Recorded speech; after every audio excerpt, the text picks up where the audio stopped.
Okay, so we want to welcome you to the Singles Matrix Smart Mixer. That's actually my little term. I like it. I like it because we're here to not only for you to have fun and meet people, but to also educate. And so we educate to relate. How's that sound? So tonight, it's my pleasure to introduce you to Dr. James Tobin.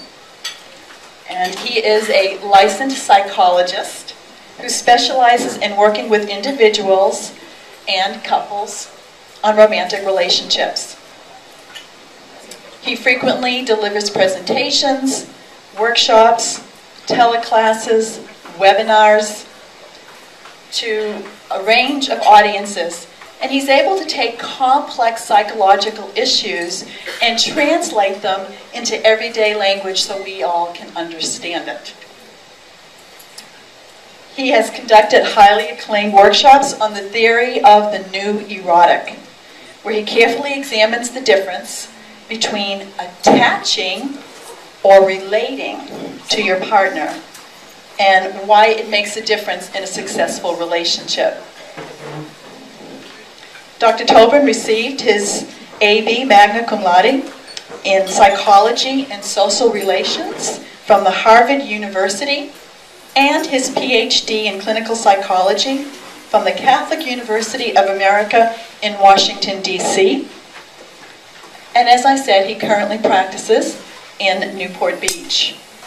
He's also the assistant professor of clinical psychology at Argosy University, the American Professional School of Professional Psychology in Orange. So welcome. Thank you very much.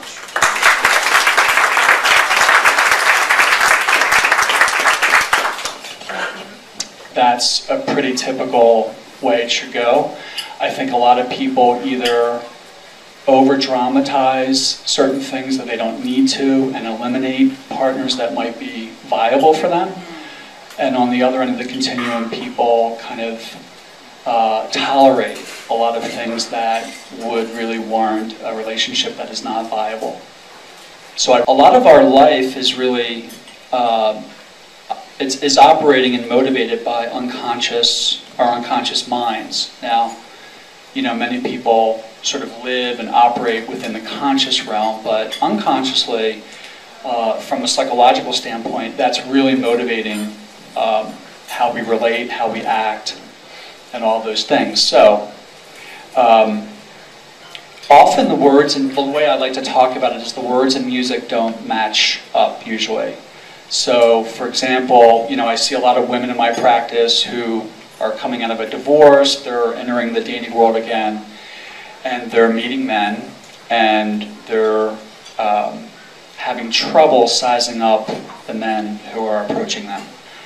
And so, you know, one thing that often happens is the man will take the woman out to dinner and treat the waiter rudely, or not walk the woman to her car. He'll perhaps talk a bit too much about his past relationships. These are all indicators that the man might not be viable. And what a lot of people, of course, do is they avoid or they do not pick up on those signals. I hate to be the bearer of bad news, but the spark is never good. The spark is never good. So I do this whole talk, and I can summarize it here, where, you know, the seeing each other across the crowded room, that kind of thing. Where there's an immediate attraction. People often view that as, this is a sign of chemistry. That is not true.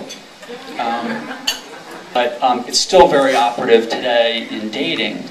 So what happens is, and this, by the way, is the way all relationships start. So if this happened to you, it's not necessarily bad.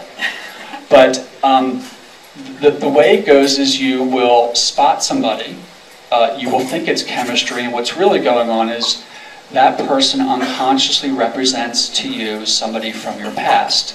This is the butterfly experience, And it means that we are selecting people who represent something to us from our past, often unconsciously, so we don't really know or understand it consciously. And the relationship begins, and what happens sooner or later, can happen quickly or take months or years, is that the person you've selected turns out to become a lot like a figure from your past. Anybody who's been married, you probably can sense what I'm talking about. So your partner becomes your mother or father or somebody pretty close to that. And all relationships actually start this way. There's no way around it. I have a lot of men and women in my practice who say, well, gee, if I just find the guy, you know, who I don't have butterflies with, that will help. And that never works because they get to the bedroom and there's absolutely no interest that way. So to get things going, you need this chemistry. But of course, the long-term viability of the relationship revolves around both partners understanding how each represents to the other a figure from the past and being able to work through that. That's kind of my view of a healthy long-term marriage, is that they're working through unresolved conflicts from their past over and over again. So if one of them says, "You're just like my mother," yes, we know that it's time to come see you. Yes. Maybe before that. Maybe before that. Yes. Yeah. I see a lot of couples, and you know, people anywhere from they're just living together, thinking about getting engaged, to people who are thinking about divorce, and in all the stories, this kind of dynamic comes up. So it's pretty universal. I call it relationship autopsy. All right, her question was, how long do you recommend waiting before becoming sexually intimate?